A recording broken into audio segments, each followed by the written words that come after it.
ಯಾಕ ಚಿಂತೆ ಮಾಡ್ತಿದ್ದೀನಿ ಎಲೆಮನವೇ, ನಿನಗೆ ಯಾತರ ಸುಖವಿಲ್ಲೋ ತಿಳಿಮನವೇ.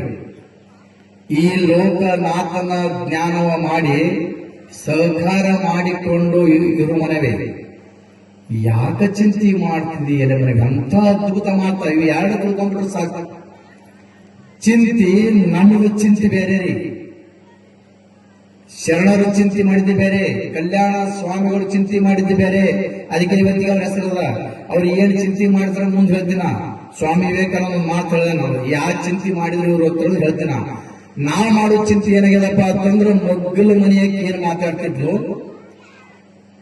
ಅವ ಏನ್ ಮಾತಾಡ್ದ, ಯಾರ ಮನೆಗೆ ನಾ ಜಗಳ ಹಚ್ಚಲಿ, ಯಾವಾಗ ಪುರಾಣ ಕೆಡಿಸಲಿ, ಯಾರು ಹೋಗ್ಬೇಡ್ರಕ್ ನಾ ನಿಮ್ ಕಡೆ ಅಲ್ಲ, ನಮ್ ಕಡೆ ಸುತ್ತಿದ್ರು. ಇದು ನಮ್ಮ ಚಿಂತೆ, ನಮ್ಮ ಚಿಂತೆಯು ಮಾತಮ್ಮ ಚಿಂತೆ ಬೇಡ. ಮಳೆಯಪ್ಪ ಮುತ್ತೆ ಹೇಳ್ತಾನ ಶಿವಗಳು, ಯಾಕೆ ಕಾಲೇ ಚಿಂತೆ ಮಾಡ್ತಿದ್ವು, ನಿನಗೆ ಯಾಕೆ ಸುಖ ಅದ, ಎಲ್ಲ ಸುಖ ನಿನಗ, ಯಾತರ ಸುಖವಿಲ್ಲೋ ತಿಳಿಬಲ್ಲವೇ. ಯಾರ ಎಲ್ಲಿ ಸುಖ ಹೇಳ್ತಾನ ಮುಂದ. ಲೋಕನಾಥನ ಜ್ಞಾನವ ಮಾಡಿ. ಯಾರ ಜ್ಞಾನ ಮಾಡಬೇಕು, ಇಲ್ಲದಲ್ಲ ಗದ್ಗಿ ಮ್ಯಾಕ ಅಂತಂದ ಅವ್ರ ಸ್ವರೂಪನೇ ಪರಮ ಪೂಜ್ಯ ಕಲ್ಯಾಣ ಸ್ವಾಮಿಗಳು. ನಿಮಗ್ ಗೊತ್ತಿಲ್ಲ, ಮಾತಮರು ಶರಣರು ನಿಮ್ಮ ಕಣ್ಣಿಗೆ ಕಾಣಂಗಿಲ್ಲ, ಅವ್ರ ರೂಪ ಬಂದಿರ್ತಾರ. ಆ ರೂಪನೇ ಸಜ್ಜಿದ್ದಂತ ಪರಮ ಪೂಜೆ ನಿಮಗ್ ಗೊತ್ತಾಗಲ್ಲ ಅಷ್ಟೇ. ಗದ್ಗೆ ಅವನೇ ಅವ್ರ ರೂಪ ಇರ್ತಾರ. ಅವನು ಚಿಂತೆ ಮಾಡ್ರಿ, ಸಹಕಾರ ಮಾಡಿಕೊಂಡು ಯುದ್ಧ ಬಿಡ್ರೆ ಸಾಕು. ನಮ್ಮ ಪೂಜ್ಯರು, ನಮ್ಮ ಮನೆ ಗುರುಗಳು ಬಿಟ್ರೆ ನಮ್ಮ ಹೊನ್ನಳ್ಳಿ ಬ್ರಹ್ಮಣ್ಯವಾಗಿದ್ದಂತ ಹೊನ್ನಳ್ಳಿ ಗ್ರಾಮದ ಸುಕ್ಷೇತ್ರ ಕಲ್ಯಾಣ ಸ್ವಾಮಿಗಳು ಏನು ಅವತಾರ ಪುರುಷಿಯಾಗಿ ನಮ್ಮ ಹೊನ್ನಳ್ಳಿ ಗ್ರಾಮಕ್ಕೆ ಬಂದಲ್ಲ. ಇವ್ರು ಉಣ್ಣೋರು ಉಪವಾಸವರು, ಇವ್ರು ಹ್ಯಾಂಗದರು ಅಥವಾ ಅವ್ರ ಬಳಿ ದುಡ್ಡಾದವರು, ಅವ್ರ ಉಪವಾಸದರು ಹ್ಯಾಂಗದರು, ಯಾವ ಚಿಂತೆ ಹೇಳಿದ್ರು, ಎಲ್ಲಿ ಕರಿಲಕ್ಕತ್ತರು, ಯಾವಾಗ ನಮ್ಮ ಊರಿಗೆ ಬರ್ತಾರೋ, ಯಾವಾಗ ನಮ್ಮ ಪಾದ ಹಾಕ್ತಾರೋ. ಸಹಕಾರ ಚಿಂತೆ ಮಾಡಿದೆ ಅಂದ್ರೆ ಪಾಳಾಗಿ ಹೋಗ್ತಿದೆ ಎಲೆಮನವೇ. ಯಾಕೆ ಚಿಂತೆ ಮಾಡ್ತೀವಿ, ಅದೇಂದ್ರಿ.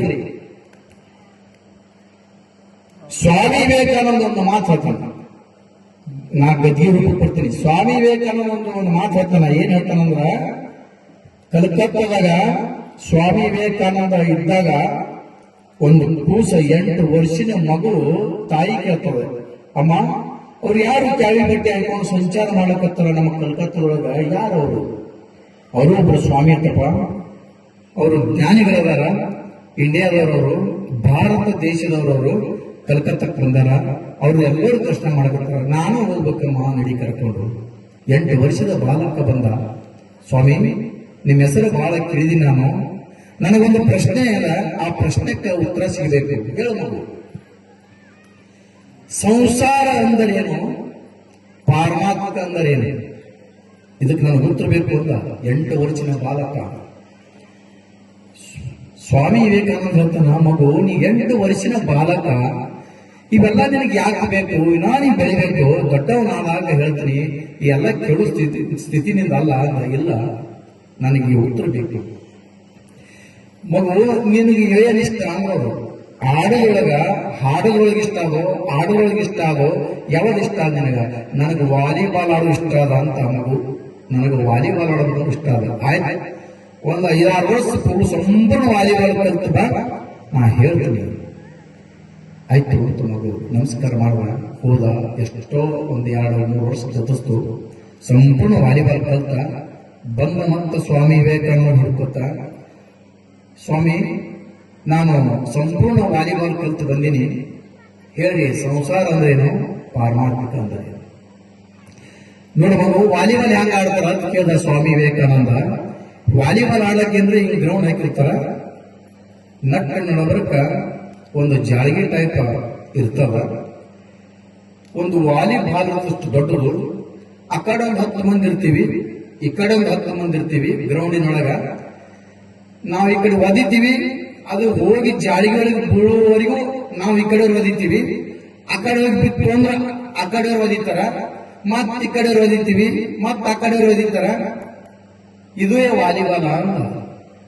ಸರಿ, ಅದು ಒಂದ್ ವೇಳೆ ಗ್ರೌಂಡ್ ಬಿಟ್ಟು ಏನಾದ್ರೂ ವಾಲಿಬಾಲ್ ಒದಿ ಒಳಗೆ ಹೊರಗೆ ಹೋಗ್ತೀವಿ ಅಂದ್ರೆ ಏನ್ ಮಾಡ್ತೀರಿ ಅಂತ ಕೇಳಿದ್ರು ಸ್ವಾಮಿ ವಿವೇಕಾನಂದ. ಅವಾಗ ಮಗು ಹೇಳ್ತು, ಗ್ರೌಂಡ್ ಬಿಟ್ಟು ಹೊರಗೆ ಹೋಯ್ತು ಅಂದ್ರೆ ಓಡ್ಕೋತ ಹೋಗಿ ಆ ವಾಲಿಬಾಲ್ ಹೆಗಲ ಮ್ಯಾಗ ಅಥವಾ ತಲೆ ಮ್ಯಾಗ ಇಟ್ಕೊಂಡು ಬರ್ತೀವಿ ಅಂತ ಮಗು. ಹಾ, ಇಷ್ಟೇ ಅಂತ. ಯಾವಾಗ ನಾವು ಈ ಗ್ರೌಂಡಿನೊಳಗ ಇದ್ದೆವು ಅಂತಂದ್ರ, ಸಂಸಾರದೊಳಗಿದ್ದೆವು ಅಂದ್ರ, ಪ್ರಪಂಚದೊಳಗೆ ಇದ್ದೆವು ಅಂದ್ರ, ಈ ಕಡೆ ಸುಖದ ವಧೆಗಳು, ಆ ಕಡೆ ದುಃಖದ ವಧೆಗಳು. ಇಲ್ಲಿದ್ದ ಒದಿದು ಸುಖದ ವಧೆ, ಆ ಕಡೆ ಒದಿದು ದುಃಖದ ವಧೆ. ಇವು ಎರಡೂ ವಧೆ ತಪ್ಪಿದ್ದಲ್ಲ ತಮ್ಮ ನನಗ. ಯಾವಾಗ ಗ್ರೌಂಡ್ ಅಂತ ಹೊರಗೆ ಬಂದೋ, ಯಾವಾಗ ಕಲ್ಯಾಣ ಸ್ವಾಮಿಗಳು ಇದ್ರೊಳಗೆ ಸುಖ ಇಲ್ಲ ಅಂತ ತಿಳ್ಕೊಂಡ್ರು, ಯಾವಾಗ ಇದು ಪಾರಮಾರ್ಥಿಕ ಆಗಬೇಕು ಅಂತ ತಿಳ್ಕೊಂಡ್ರು, ಅದೇ ಏನು ಗ್ರೌಂಡ್ ಹೊರಗೆ ಹೋದಾಗ ಹೆಗಲ ಮ್ಯಾಗ ತಲೆ ಮ್ಯಾಗ ಹೊತ್ಕೊಂಡೇನು ಬರ್ತೀವಲ್ಲ, ಹಾಗೆ ಗ್ರೌಂಡ್ ಅನ್ನು ಹೊರಗೆ ಬಂದಂತ ಯಾರಾದ್ರೂ ಇದ್ರ ನಮ್ಮ ಕಲ್ಯಾಣ ಸ್ವಾಮಿಗಳು, ಅದಕ್ಕೆ ಅವ್ರಿಗೆ ಇವತ್ತು ಹೆಗಲ ಮ್ಯಾಗ ಇವತ್ತು ಪೂಜೆ ಮಾಡುವುದು ನಮ್ದು ಜಾಗ. ಯಾಕಂದ್ರೆ ಈ ಗ್ರೌಂಡ್ ಅನ್ನು ಹೊರಗೆ ಬಂದ್ರು ಅವರು. ಈ ಗ್ರೌಂಡ್ ಹೊರಗೆ ಬರ್ಬೇಕಾಗಿತ್ತಂದ್ರೆ ಇದೇ ಪಾರಮಾರ್ಥಿಕ. ಅದಕ್ಕೆ ಪ್ರಪಂಚ ಎಂಬುದು ಬಲು ಕಷ್ಟ. ಇದು ಯಾವ ಸುಳಿ ಮಗ ಮಾಡಿಟ್ಟ? ಏನಿದು ಲಟಿಪಿಟಿ ಸಂಸಾರದ ನೇಟಿಲ್ಲ. ಕಟ್ಕೊಂಡು ಹೋಗೋರು ಯಾರು ಹೋಗೇ ಇರೋರು, ಯಾರು ಹೋಗಿಲ್ಲ ಕಟ್ಕೊಂಡು. ನೀವೇನು ಹೋಗಿರೇನು? ಹೋಗಿದ್ರೆ ಹೇಳ್ರಿ, ಫೋನ್ಗೆ ಬಂದಿದ್ದು ಅವ್ರು ಹೋಗೋರು ಇಲ್ಲ. ಅದಕ್ಕ ಪಾರಮಾತ್ಮಿಕ ಏನ್ರಿ ಉತ್ತರ? ಇವೆಲ್ಲ ಪ್ರವಚನ ಪುರಾಣ ಕೇಳಿವಿ. ಇದ್ರೊಳಗೆ ಏನ್ ಸುಖ ಅದ? ನಾವು ಗಂಡನ ದಿನ ಪೂಜೆ ಮಾಡಿವಿ, ಏನ್ ಸುಖ ಸಿಕ್ಕದ? ಯಾವ ನಿಮ್ಮಂಗೆ ಸತಿ ಅನಿಶ್ವರ ಪೂಜೆ ಮಾಡ್ಯಾಳ, ಸುಖ ಸಿಕ್ಕದ? ಬ್ರಹ್ಮ ವಿಷ್ಣು ಮಹೇಶ್ವರಗ ಈ ಭೂಲೋಕಕ್ಕೆ ಬಂದು ತಕ್ಕ ತಕ್ಕ ತಕ್ಕ ತಕ್ಕ ತೋರಿಸಿದ್ರು. ಯಾರು? ಪತಿವರ್ತೆ. ಪತಿವರ್ತ ಇದ್ದಕ್ಕೆ ಪತಿವರ್ತ ಅಂದ್ರೇನು? ಗಂಡನ ಪೂಜೆ ಮಾಡೋದು ತಗೊಂಡ್ರು. ಗಂಡನ ಸೇವೆ ಮಾಡ್ಬೇಕು. ಪೂಜೆ ನೀವು ಮಾಡ್ತೀರಿ, ಎದಕ್ಕೆ ಗೊತ್ತು? ಕಡಪ ಮನಾತ್ಮರ ಹತ್ರ ಶಿವ ಶಿವ ಎಂಬ ಮಂತ್ರ ಸ್ಮರಣೆ, ಏ ಭವ ಭವ ಎಂಬ ತಾಟ ತರುಣೆ, ಏ ಶಿವನ ನೆನೆಯದ ನವನ ಕಳ್ಳ, ಶಿವನ ನೆನೆಯದ ನವನ ಕಳ್ಳ, ನಿನಗ್ಯಾಕೋ ಗುರುಸಲ್ಲ ಮಾಂತಸಲ್ಲ. ಶಿವ ಶಿವ ಅಂದ್ರ ಸ್ವಾಮಿಗಳು ಎದುರಿಗೆ ಬಂದ ನಮಸ್ಕಾರ ಅಂತ ಚಮತ್ಕಾರದ ನಾಟಕ ಮಾಡಬೇಡ್ರಿ. ಹೊರಗೆ ಹೋಗ್ಕೊಳ್ಳೋ ಸ್ವಾಮಿ ಆಡ್ಕೋಬೇಡ್ರಿ. ಶಿವ ಶಿವ ಎಂಬ ಮಂತ್ರ ಸ್ಮರಣೆ, ಭವ ಭವ ಎಂಬ ದಾಟ ಕರುಣೆ. ನಿನ್ನಲ್ಲಿ ಒಳ್ಳೆ ಕರುಣೆ ಇತ್ತು, ಒಳ್ಳೆ ಗುರುವಿನ ಮೇಲೆ ಜ್ಞಾನ ಇತ್ತು ಅಂದ್ರ ಒಂದು ದಿವಸಕ್ಕೆ ಎಷ್ಟು ಪುತ್ತಗಳು ಬರ್ತಾವೆ ನಿಮಗೆ ಗೊತ್ತಿಲ್ಲ. ಆ ಪುತ್ತಗಳಂತ ದಾಟಿಸುವ ಶಕ್ತಿ ಗುರುವಿನಲ್ಲಿದೆ. ತಾಯಿ ಹೊಟ್ಟೆ ಕಾಣಿಗಿರಬೇಕು, ಗುರು ಹಿಂದಿರಬೇಕು ಅಂತ ಶಾಸ್ತ್ರದ. ತಾಯಿ ಮತ್ತು ಗುರು ಇವೆರಡೂ ಬಿಟ್ಟು ಜಗತ್ತಿನ ಯಾವ ದೇವರು ಇಲ್ಲ. ನೀವು ಸರ್ಕಾರ ಬಿದ್ದುಕೊಳ್ಳಿ, ಯಾವ ಅಂತೀರಿ? ಗುರು ಅಂತೀರಿ. ಗುರು ದೀಕ್ಷೆ ತಗೊಂಡ ಗುರು ಅಂತ ಬರ್ತದ, ಗುರು ದೀಕ್ಷೆ ತಗೊಂಡಾಗ ಯವ್ವ ಅಂತ ಬರ್ತದ. ಯಪ್ಪ ಬರಲ್ಲ, ಎಣ್ಣ ಅಂತ ಬರಲ್ಲ, ದುರ್ಗ ಅಂತ ಬರಲ್ಲ, ಮರ್ಗ ಅಂತ ಬರಲ್ಲ. ನಿಮ್ಮ ಮಾಯಿಯೊಳಗ ಬರೋದು ತಾಯಿ ಹೆಸರ, ಬರೋದು ಗುರುವಿನ ಹೆಸರ. ಬಿದ್ದಾಗ ಎದ್ದಾಗ ತಾಯಿ ಗುರುವಿನ ಹೆಸರು ಬರ್ತದ. ಮತ್ ನಾಟಕ ಯಾಕೆ ಬರೋದು?